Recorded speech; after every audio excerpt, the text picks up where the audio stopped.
బేసిక్గా short films అనేవి ఎక్కువ లెంత్ ఉంటే ఆడియన్స్ చూడడానికి ఇష్టపడరు. ఇప్పుడు మనం ఏం చేయాలంటే మన దగ్గర ఉన్న కథని 10 నుంచి 15 నిమిషాలు వచ్చేలాగా ప్లాన్ చేసుకోవాలి. ఫస్ట్ మన దగ్గర ఉన్న ఐడియాని ఒక 2 నిమిషాల కథగా రాసుకోవాలి. అంటే ఈ షార్ట్ ఫిల్మ్ ద్వారా నువ్వు చెప్పాలనుకున్న థీమ్ ఏంటి, కోర్ పాయింట్ ఏంటి, ఈ రెండు కలిపి నువ్వు ఒక 2 నిమిషాల కథగా రాసుకోవాలి. ఈ 2 నిమిషాల కథకి నువ్వు స్క్రీన్ ప్లే రాసుకోవాలన్నమాట. స్క్రీన్ ప్లే అంటే ఏంటో కాదు, ఈ కథని నడిపించడానికి నువ్వు రాసుకున్న సీన్సే స్క్రీన్ ప్లే అనమాట.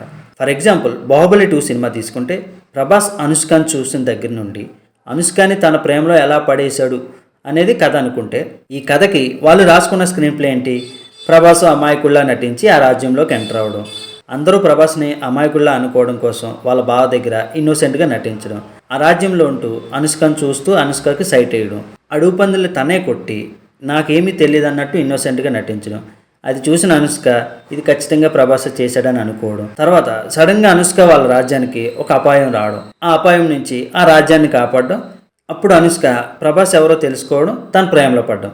ఇది స్క్రీన్ ప్లే అనమాట. ఈ స్క్రీన్ ప్లేకి మళ్ళీ నువ్వేం చేయాలి తెలుసా, డైలాగ్స్ రాసుకోవాలి. అంటే నువ్వు తీసుకున్న స్క్రీన్ ప్లేకి డైలాగ్స్ రాయాలన్నమాట. అంటే హీరోయిన్ దగ్గరికి వెళ్ళినప్పుడు ఏం మాట్లాడాలి, ఎలా మాట్లాడాలి, ఏం మాట్లాడితే ఏ డైలాగ్ రాస్తే అమ్మాయి తన ప్రేమలో పడుతుంది, ఇలాంటి డైలాగ్స్ రాసుకోవాలన్నమాట. ఆ కాన్వర్జేషన్ వాళ్ళ ఫ్రెండ్తో ఉన్నా, అమ్మతో ఉన్నా, నాన్నతో ఉన్నా, ఎవరితో ఏం మాట్లాడాలో అవన్నీ నువ్వు పర్ఫెక్ట్గా రాసుకోవాలన్నమాట. అవి కూడా నువ్వు ఎంచుకున్న కథకి ఇంటర్లింక్ అయ్యే ఉండాలన్నమాట. మళ్ళీ కథ నుంచి వేరే డైలాగులు రాసి కథ నుంచి డైవర్ట్ అయ్యి ఆడియన్స్కి ఏంటర్ ఇలా రాశాడని అనిపించుకోకూడదు. సో నువ్వు తీసుకున్న కథకి అన్నీ పర్ఫెక్ట్గా సింక్ అయ్యేలాగా ప్రతి సీన్ కానీ ప్రతి డైలాగ్ కానీ రావాలన్నమాట. అప్పుడు నువ్వు చెప్పే పాయింట్ జనాలకి అర్థమవుతుంది. సో ఇదిగా షార్ట్ ఫిల్మ్ స్టోరీ రాయడం. వీడియో నచ్చితే లైక్ చేయండి, షేర్ చేయండి, సబ్స్క్రైబ్ చేయండి. అండ్ మరింత ఇన్ఫర్మేషన్ కోసం please subscribe my channel. Thank you.